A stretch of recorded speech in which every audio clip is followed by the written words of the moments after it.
କିଛି ନୂଆ ଶିଖିବା, କିଛି ନୂଆ ଜାଣିବା, କିନ୍ତୁ ବୁଝିବା, ପଢିବା ଏବଂ ପ୍ରୟୋଗ କରିବା ସେଇଟା ହେଉଛି ଓଡ଼ିଆ ପାଠଶାଳାର ପ୍ରଚେଷ୍ଟା। ଆପଣମାନଙ୍କୁ ସମସ୍ତଙ୍କୁ ସ୍ୱାଗତ ଓଡ଼ିଆ ପାଠଶାଳାକୁ। ଚାଲନ୍ତୁ ଆଜିର ଭିଡ଼ିଓରେ କଥା ହେବା ଗ୍ରସ୍ ଡୋମେଷ୍ଟିକ୍ ପ୍ରଡକ୍ଟ ବିଷୟରେ, ଯାହାକୁ ଆମେ କୁହନ୍ତି ଜିଡିପି। ଗ୍ରସ୍ ଡୋମେଷ୍ଟିକ୍ ପ୍ରଡକ୍ଟ ଯାହାକୁ ଜିଡିପି ଭାବରେ କୁହାଯାଏ, ସେ ହେଉଛି ଆମ ଦେଶର ଆର୍ଥିକ କାର୍ଯ୍ୟଦକ୍ଷତାକୁ ବୁଝିବା ପାଇଁ ବ୍ୟବହୃତ ଏକ ଗୁରୁତ୍ୱପୂର୍ଣ୍ଣ ମାପକାଠି। ଏହା ଏକ ନିର୍ଦ୍ଦିଷ୍ଟ ସମୟ ମଧ୍ୟରେ, ସାଧାରଣତଃ ଏକ ବର୍ଷ ମଧ୍ୟରେ, ଏକ ଦେଶର ସୀମା ମଧ୍ୟରେ ଉତ୍ପାଦିତ ସମସ୍ତ ଚୂଡ଼ାନ୍ତ ସାମଗ୍ରୀ ଏବଂ ସେବାର ମୋଟ ମୁଦ୍ରା ମୂଲ୍ୟକୁ ପ୍ରତିନିଧିତ୍ୱ କରେ। ଜିଡିପି ସରକାର, ଅର୍ଥନୀତିଜ୍ଞ ଏବଂ ନୀତି ନିର୍ଦ୍ଧାରକମାନଙ୍କୁ ମୂଲ୍ୟାୟନ କରିବାରେ ସାହାଯ୍ୟ କରେ ଯେ ଏକ ଅର୍ଥନୀତି କେତେ ଭଲ ଭାବରେ ବୃଦ୍ଧି ପାଉଛି କିମ୍ବା ସଂକୁଚିତ ହେଉଛି।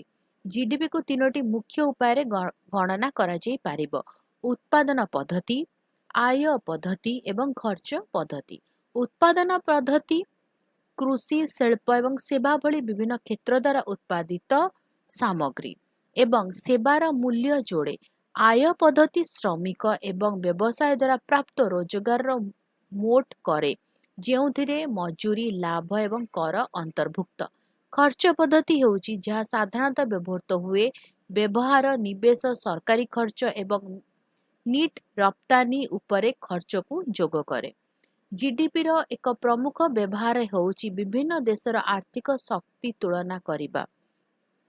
ଏକ ଉଚ୍ଚ ଜିଡିପି ସାଧାରଣତଃ ଏକ ବୃହତ୍ କିମ୍ବା ଅଧିକ ଉତ୍ପାଦନଶୀଳ ଅର୍ଥନୀତିକୁ ସୂଚିତ କରେ। ଜିଡିପି ଅଭିବୃଦ୍ଧି ହାର ଦର୍ଶାଏ ଯେ ଏକ ଅର୍ଥନୀତି କେତେ ଦ୍ରୁତ ଗତିରେ ବିସ୍ତାରିତ ହେଉଛି, ଯାହା ବିକାଶ ନୀତି ଯୋଜନା କରିବାରେ, ନିଯୁକ୍ତି ସୃଷ୍ଟି କରିବାରେ ଏବଂ ଜୀବନଧାରଣ ମାନକୁ ଉନ୍ନତ କରିବାରେ ସାହାଯ୍ୟ କରେ। ଯେତେବେଳେ ଜିଡିପି ସ୍ଥିର ଭାବରେ ବୃଦ୍ଧି ପାଏ, ଏହା ପ୍ରାୟତଃ ଉନ୍ନତ ଭିତ୍ତିଭୂମି, ଶିକ୍ଷା, ସ୍ୱାସ୍ଥ୍ୟସେବା ଏବଂ ନିଯୁକ୍ତି ସୁଯୋଗ ଆଡ଼କୁ ନେଇଯାଏ। ଜିଡିପିର କିଛି ସୀମା ଅଛି। ଏହା ଆୟ ବଣ୍ଟନ, ଜୀବନର ଗୁଣବତ୍ତା କିମ୍ବା ପରିବେଶଗତ କଲ୍ୟାଣ ମାପେ ନାହିଁ। ଏକ ଦେଶର ଜିଡିପି ଉଚ୍ଚ ହୋଇପାରେ, କିନ୍ତୁ ଯଦି ସମ୍ପତ୍ତି ଅସମାନ ଭାବରେ ବଣ୍ଟନ କରାଯାଏ, ତେବେ ଅନେକ ଲୋକ ଏବେ ବି ଦାରିଦ୍ର୍ୟରେ ବଞ୍ଚି ପାରନ୍ତି। ଜିଡିପି ମଧ୍ୟ ଅବୈତନିକ କାମ, ଯେପରିକି ଘରୋଇ କାର୍ଯ୍ୟ କିମ୍ବା ସ୍ୱେଚ୍ଛାସେବୀ ସେବା ପାଇଁ ହିସାବ କରେ ନାହିଁ। ଏହାର ସୀମା ସତ୍ତ୍ୱେ ଜିଡିପି ଏକ ଗୁରୁତ୍ୱପୂର୍ଣ୍ଣ ଅର୍ଥନୈତିକ ସୂଚକ ଅଟେ।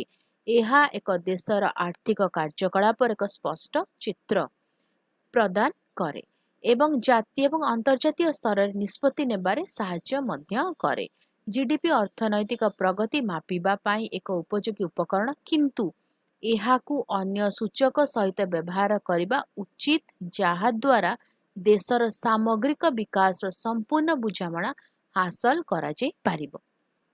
ଭିଡ଼ିଓଟି କେମିତି ଲାଗିଲା ମୋତେ କମେଣ୍ଟ କରିକି ଜଣାଇବ। ଯଦି କିଛି କ୍ୱେଶ୍ଚିନ୍ସ ଅଛି, ଡାଉଟ୍ ଅଛି, କମେଣ୍ଟରେ ଲେଖିକି ଦେବ, ଆନ୍ସର କରିବା।